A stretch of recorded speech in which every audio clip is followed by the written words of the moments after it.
Good morning and welcome to my Monday morning ministry minute. I just wanted to take a little bit of time this morning to talk about starting our day and how we start our day and being intentional about starting our day.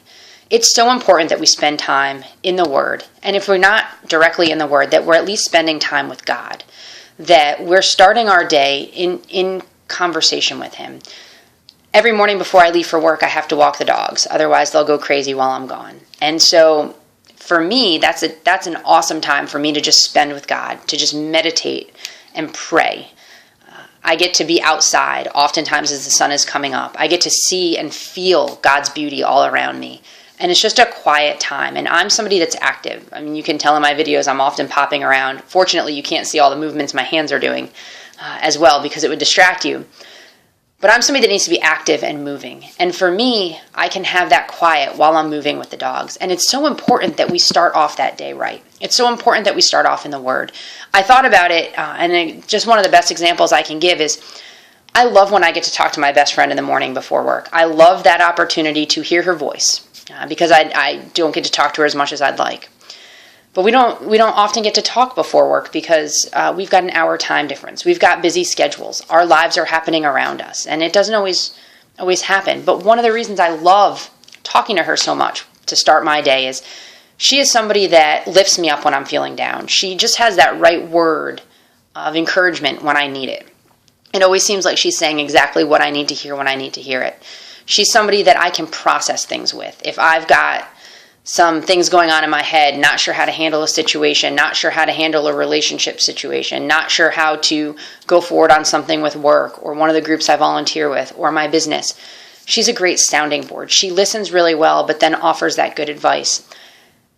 And I thought about it and I said, that's what God needs to be to us. We need to use Him as that sounding board. We need to listen to the advice that He has to give.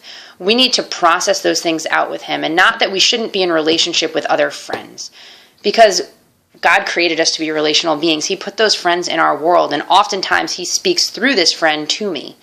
So that's important, but it's more important that we spend time directly with the Father.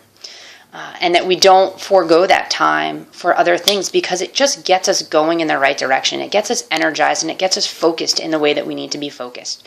I love that the Bible is inspired by God. I love that it is like our instruction manual. Everything that we need to know, how to act, what to do, questions that we have can be found in that book. But what I also love is that, yes, we know that God sent Jesus to die for our sins. We know that part of the story, but I also think that He sent Jesus as the example of how we're supposed to live. Just reading His word isn't enough for some of us. We need to see it. We need examples. I kind of say that God idiot-proofs it for us. He says, okay, if you don't understand what I'm writing, just look at how this guy is living, and he's the example. And just as far as starting our day in prayer and doing those kind of things to get going, in Mark 1:35, it says, before daybreak the next morning, Jesus got up and went out to an isolated place to pray. And if that's something Jesus is doing, that's something we need to be doing too. So I ask that if you don't normally start your day in prayer, that maybe this week you can try it. Even if it means getting up a couple minutes early just to get your day started, you will feel the benefits of it. So I just encourage you to start your day in prayer, to follow Jesus' example, to follow His teaching. I pray that you have a blessed week, and I will see you Monday.